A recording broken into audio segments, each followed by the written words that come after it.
inside the SCP-087-B. Please proceed with caution.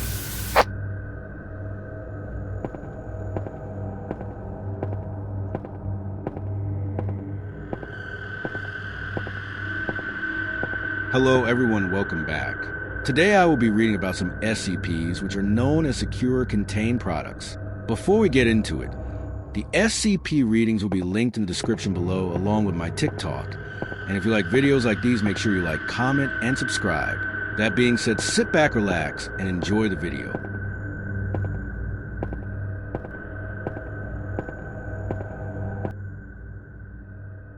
SCP-087. Item hashtag SCP-087. Object Class Euclid. Special Containment Procedures.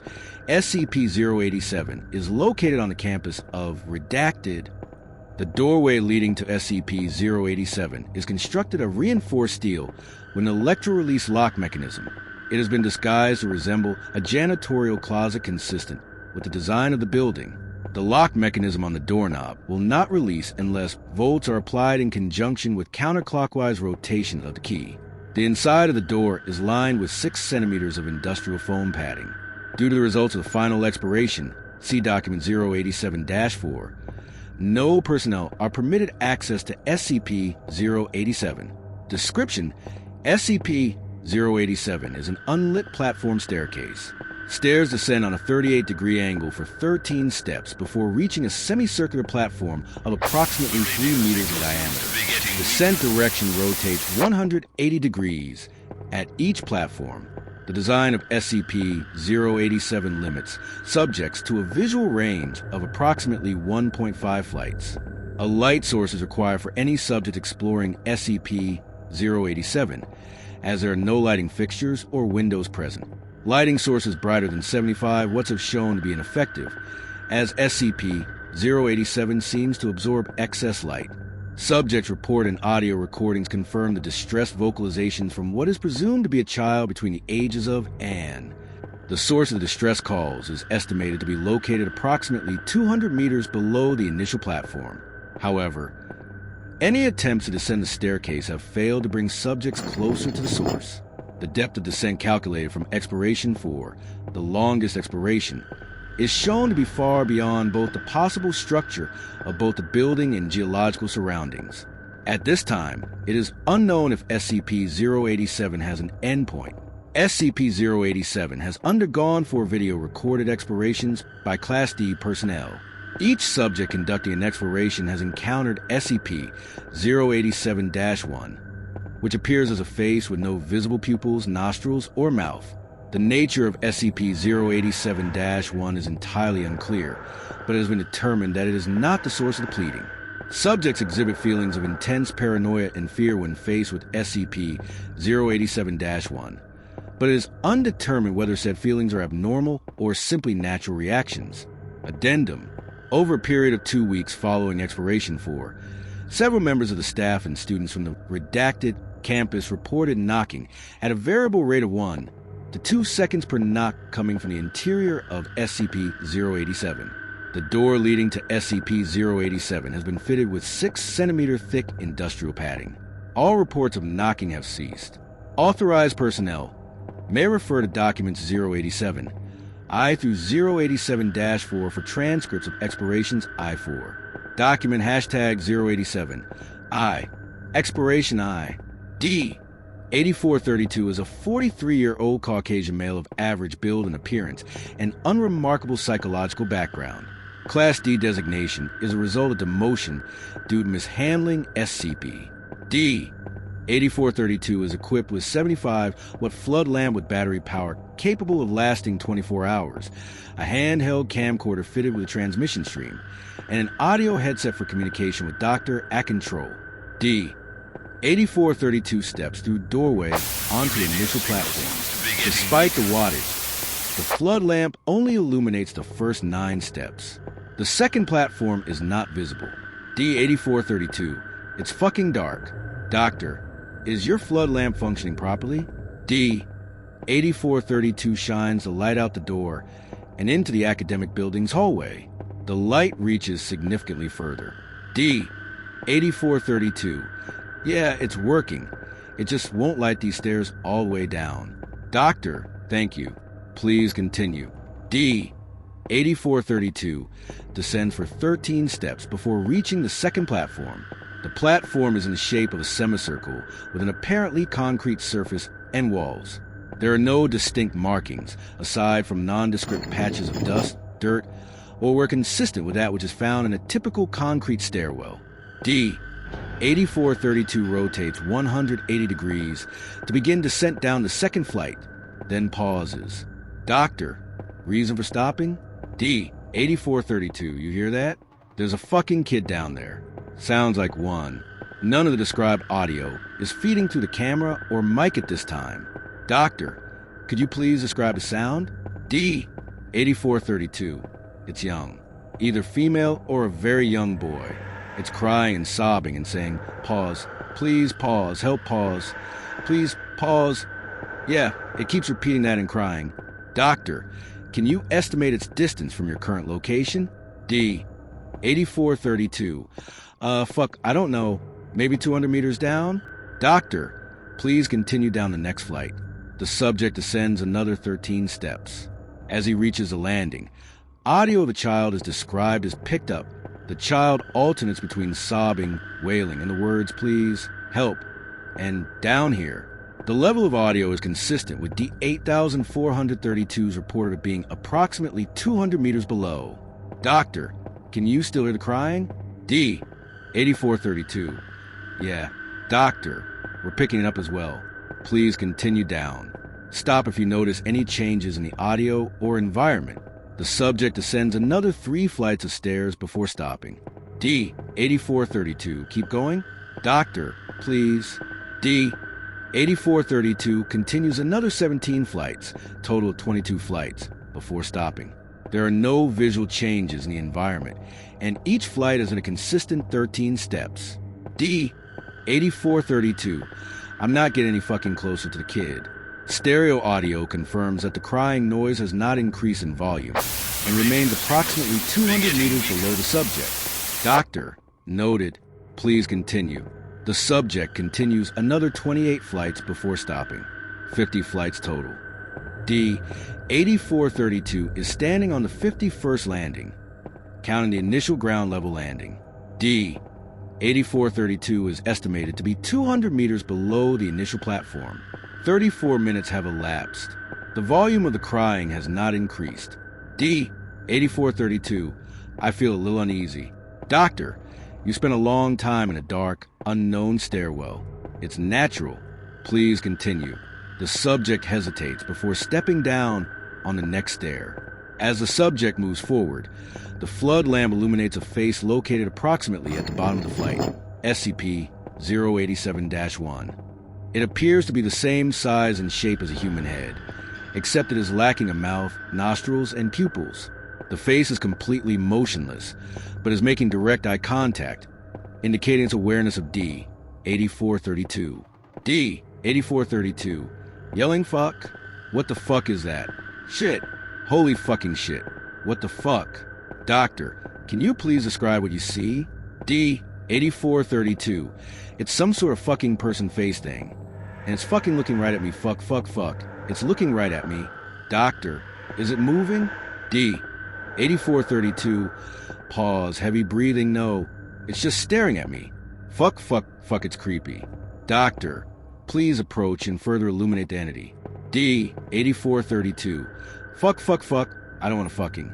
The face jerks forward about 50 centimeters directly toward D. 8432. D. 8432. Yelling fuck. Redacted. D. 8432 enters a panic state and rapidly ascends SCP 087. D. 8432 reaches the ground floor in 18 minutes, at which time he collapses and passes out. There is no sign of SCP 087-1.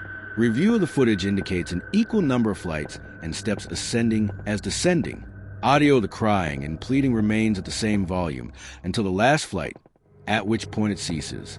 Medical reports indicate collapse was a result of the rapid ascension of the stairs, causing fatigue. Document hashtag 087-2, Exploration 2. D9035 is a 28-year-old African-American male of strong build. Psychological background indicates no abnormalities, except an extreme hatred for women. Subject has an extensive record of data expunged. D9035 is equipped with a 100-watt flood lamp with battery power, capable of lasting 24 hours, a handheld camcorder fitted with a transmission stream, and an audio headset for communication with Doctor at control. D9035 is also equipped with a backpack containing 100 small LED lights with adhesive backs and battery lives of approximately 3 weeks. Lights turn on and off by compressing them. D9035 shines a flood lamp down the first flight of stairs. Despite the extra wattage, the light does not illuminate beyond the 9th step. D9035, you want me to go down there, Doc? Doctor, please shine your flood lamp outside of SCP 087 to verify it is functioning properly. D9035 shines the light into the hallway. Comparison with the footage from Exploration, I confirms it is indeed brighter. Doctor, thank you. Please continue to the first landing. D9035. Hey, Doc, I know what you said and all, but I don't think I want to go there. Doctor, please continue to the first landing. D9035. Doc, look, Doctor, interrupting. As per our earlier conversation, please continue to the first landing. D9035 pauses for 18 seconds, then descends 13 steps to the first landing and stops. D9035. Is that a kid? Doctor, please remove one of the adhesive lights and affix it to the wall on the landing. D9035. Doc, you hear that? Is that a kid down there? Doctor, that's unconfirmed. Please affix an adhesive light to the wall and verify it functions. D9035 hesitates, then removes one of the lights from his backpack and adheres it to the wall. He presses on the light, and it turns on. Doctor, please turn off your flood lamp. D9035 hesitates again before turning off the lamp. The LED light illuminates the landing, but does not extend beyond the first step either way. Doctor, thank you. You may turn your flood lamp back on. Please continue to descend. At each landing, affix an LED light to the wall and turn it on. If you notice anything unusual, please report it. D9035 turns the flood lamp back on, then descends the next flight of stairs. As he sets foot on the landing, the audio picks up sounds of pleading and crying, consistent with those of the first Exploration. Doctor, can you still hear the previously reported audio? D9035. Yeah, she sounds, about 150, maybe 200 meters down. Am I supposed to get her? Look, document. I don't do good with kids. Doctor, please place a light and continue down until you notice anything unusual. The subject adheres the light to the wall and turns it on, then continues to the next landing. He adheres the third LED light to the wall and turns it on. D9035 continues in this manner for the next 25 flights before stopping. D9035. I don't think I'm getting any closer to the kid, Doc. Doctor, how far below would you estimate the source of the sound to be? D9035. Same as before. 150 to 200 meters down. Doctor, thank you. Please proceed. D9035 continues in the same fashion for the next 24 flights. At the 51st landing, he stops. Footage shows an arc gouge in the concrete wall, estimated to be approximately 50 centimeters long and 10 centimeters wide. The first step down from the landing appears to be completely smashed into rubble. D9035, you see that? Doctor, yes. Can you please describe what you see? D9035. Looks like something slashed at the wall, and the step over here is all crumbled up and stuff. The slash mark looks really smooth. D9035 touches the gouge mark. D9035. Yeah, it's smooth. Feels like glass. Doctor, thank you. Please continue down. D9035. Look, document. I think I've gone far enough. Doctor, please continue as per our agreement. D9035. I don't want to be doing this, agreement or not. Data expunged. D9035 steps over the destroyed step and continues down the staircase. Nothing is notable at the next landing. D. 9035 adheres an LED light to the wall and continues in the same fashion for another 38 flights. The sound of the crying and pleading still has not gotten closer. D-9035 is on the 89th landing and 74 minutes have elapsed from the beginning of the exploration. Subject is estimated to be 350 meters below the initial platform. D-9035. I feel like the kid's just trying to lure me down here, document. I think it's time for me to... D-9035 stops talking and moving as a flood lamp illuminates SCP-087-1. The face is staring directly at D-9035, again indicating awareness of the subject's presence. Although SCP-087-1 appears to be unmoving, its location is 38 flights below the initial encounter in Exploration I, indicating it is mobile. Doctor, is there a reason you stopped? D-9035, unresponsive. D-9035's breathing grows labored. SCP-087-1 remains immobile for an additional 13 seconds. SCP-087-1 blinks. D-9035, yelling incomprehensible. SCP-087-1 jerks forward until it is approximately 90 centimeters from D-9035. Subject turns and flees up the stairs. Doctor, please relax and calm down. Turn around. We need a closer look at the face. D-9035 ignores Doctor and continues rapid ascent. He continues to scream incomprehensibly. Doctor, D-9035, can you hear me? Please slow down. D-9035 is unresponsive and continues rapidly climbing the stairs. His screaming diminishes to babbling. After ascending 72 flights, D-9035 collapses on the 17th landing. Doctor, D-9035, can you hear me? D-9035 is unresponsive, but labored breathing can be heard through the audio feed. For the next 14 minutes, D-9035 is immobile. The visual feed is black, and audio picks up only the subject's breathing and the continuous pleading coming from below. After 14 minutes and 32 seconds of unchanging visual and audio feeds, the sound of a rapid heartbeat not consistent with a human heartbeat and a low cracking noise is heard. 7 seconds later, D-9035 gasps and revives, continuing his ascent of the stairs rapidly and wordlessly. The heartbeat and cracking cease, and nothing abnormal is detected on the visual feed. He remains unresponsive. D-9035 exits SCP-087 and sits on the floor outside of the entrance. D-9035 then enters a catatonic state from which he is document number 0873, Exploration 3. D-9884 is a 23-year-old female of average build and appearance. Psychological background indicates a history of depression. Subject has a minimal record of using excessive force to data expunged. D-9884 is equipped with a 75-watt flood lamp with battery power capable of lasting 24 hours, a handheld camcorder fitted with a transmission stream, and an audio headset for communication with Doctor at control.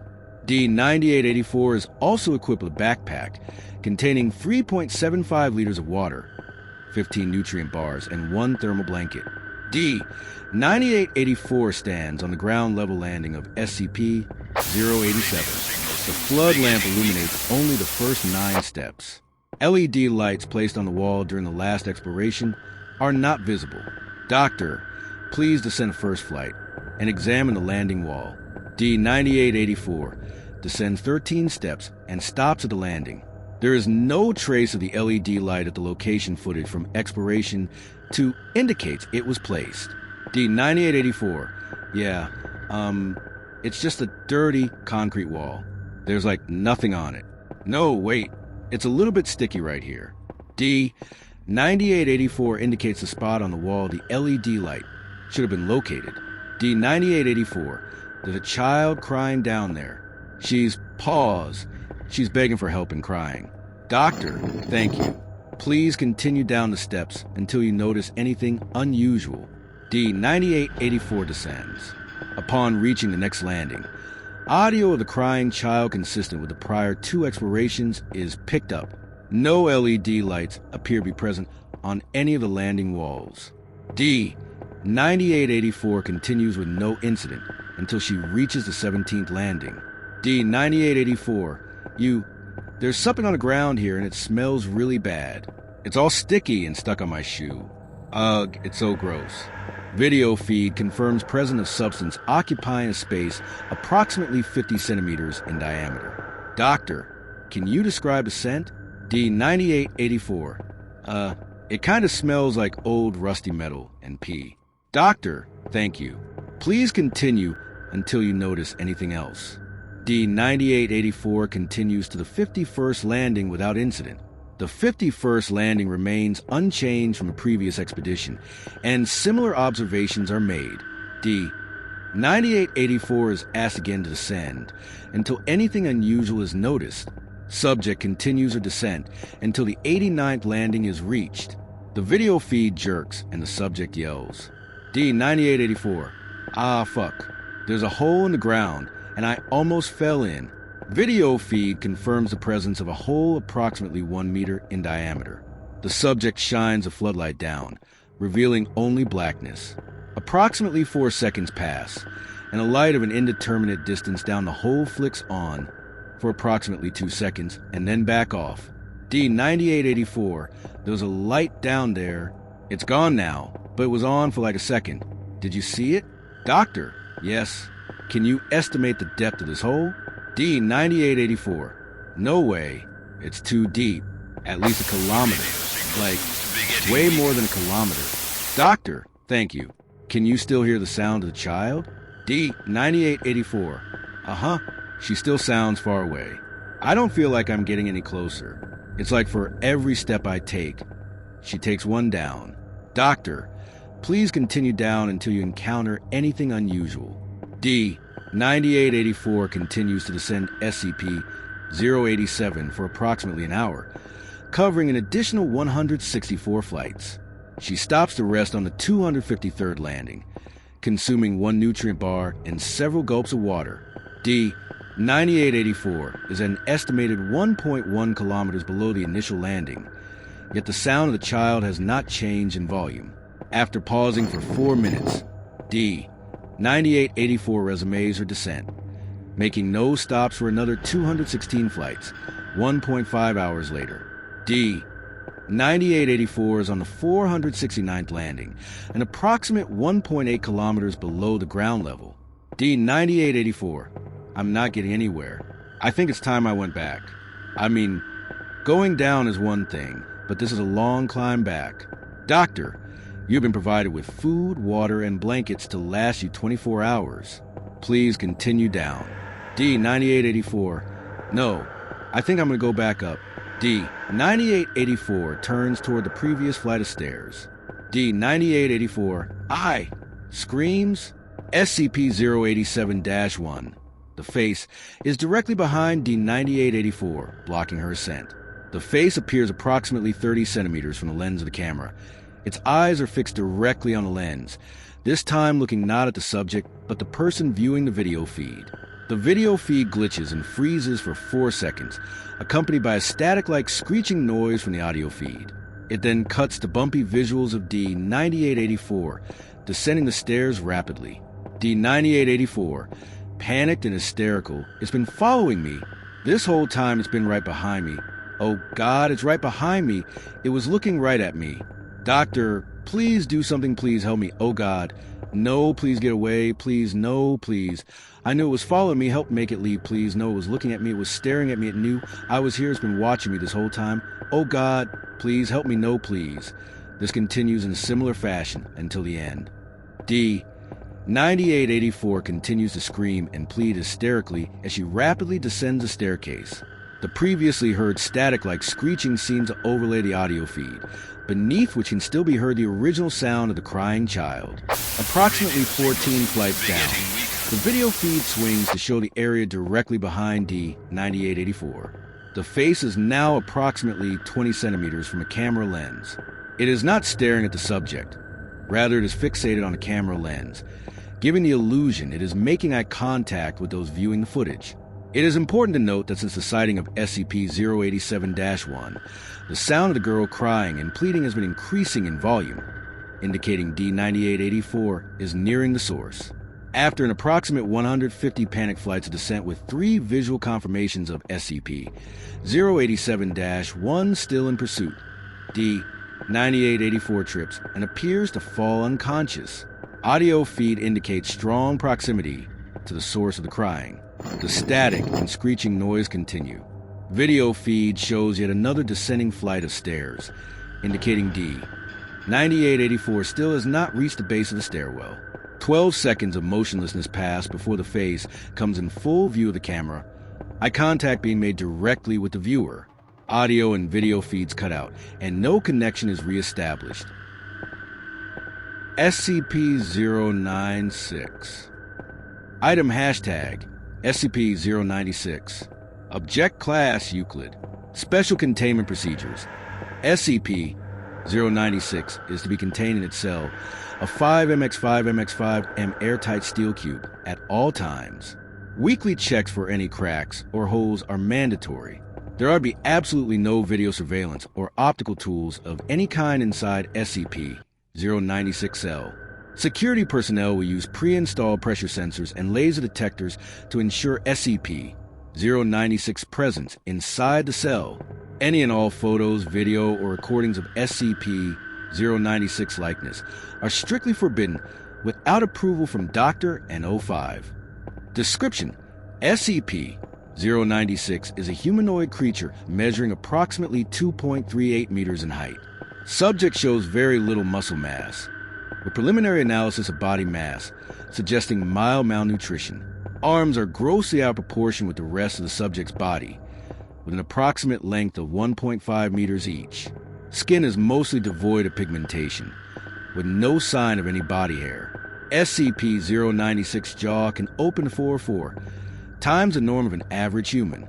Other facial features remain similar to an average human, with the exception of the eyes, which are also devoid of pigmentation.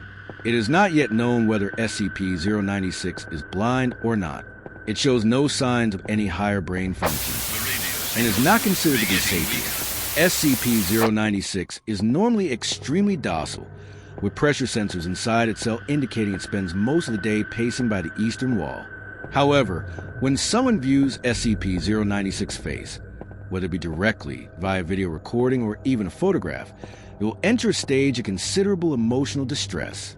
SCP-096 will cover its face with its hands and begin screaming, crying, and babbling incoherently.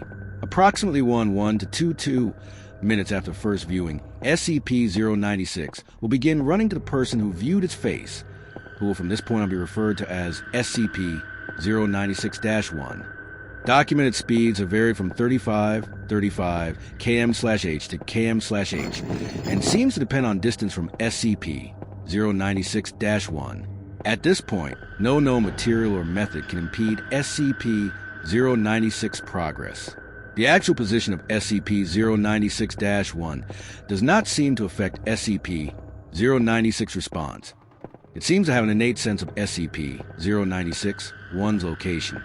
Note: this reaction does not occur when viewing artistic depictions. See document 096-1. Upon arriving at SCP-096-1's location, SCP-096 will proceed to kill and data expunge SCP-096-1.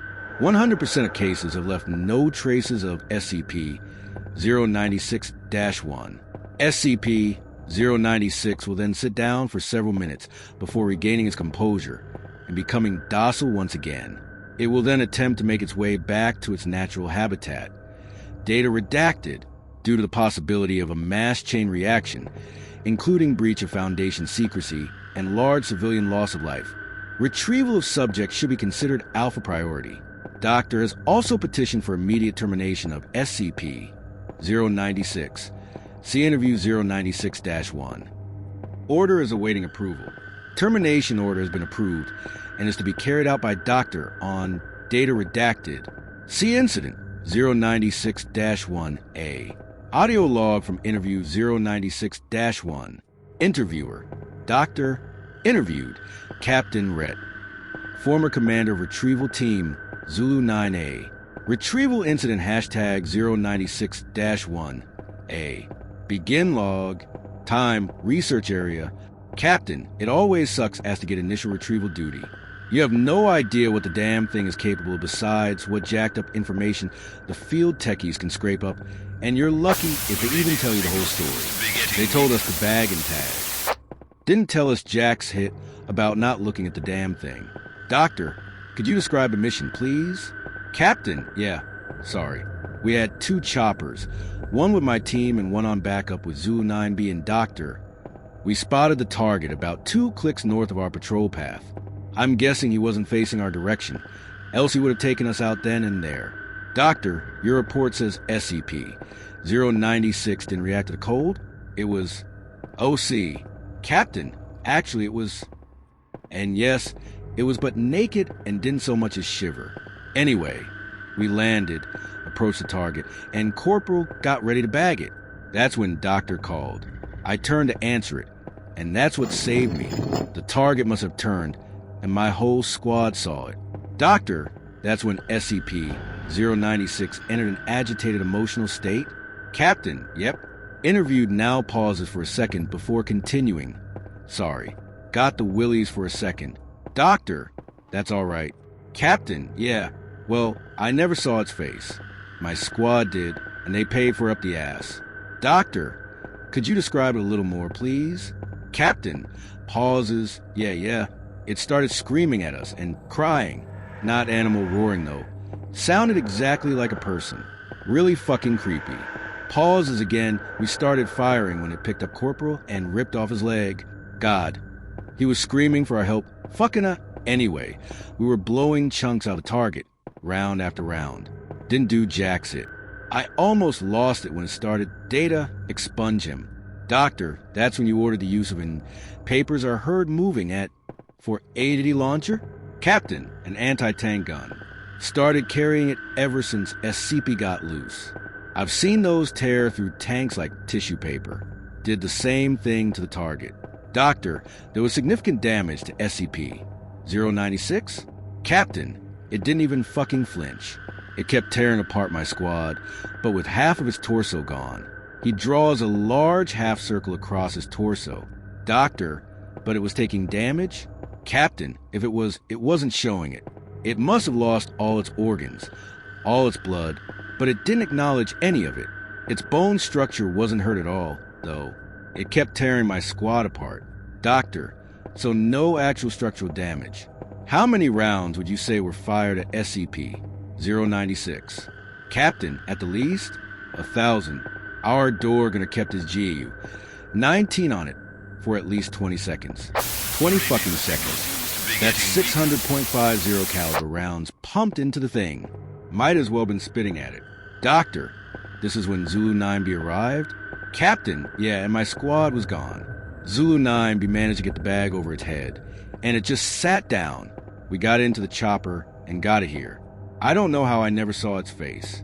Maybe God or Buddha or whoever thought I should live. The jackass. Doctor, we have obtained an artist depiction of SCP-096 face. Would you like to view it? Captain pauses, after hearing that thing screams and the screams of my men, I don't think I want to put a face to what I heard. No. Just no. Doctor, all right.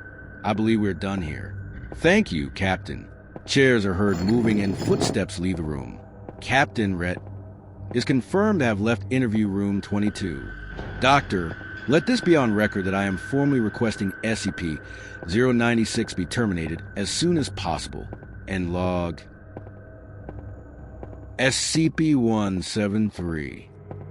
Item hashtag SCP-173. Object Class Euclid. Special Containment Procedures.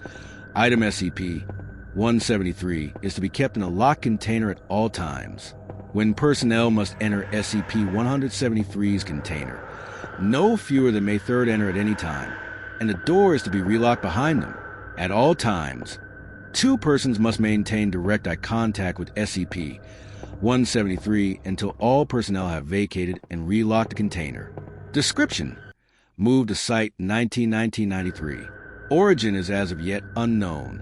It is constructed from concrete and rebar with traces of Krylon brand spray paint. SCP-173 is animate and extremely hostile.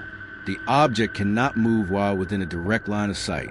Line of sight must not be broken at any time with SCP-173. Personnel assigned to enter container are instructed to alert one another before blinking. Object is reported to attack by snapping the neck at the base of the skull or by strangulation. In the event of an attack, personnel are to observe Class 4 hazardous object containment procedures. Personnel report sounds of scraping stone originating from within the container when no one is present inside. This is considered normal, and any change in this behavior should be reported to the acting HMCL supervisor on duty. The reddish-brown substance on the floor is a combination of feces and blood. Origin of these materials is unknown. The enclosure must be cleaned on a bi-weekly basis.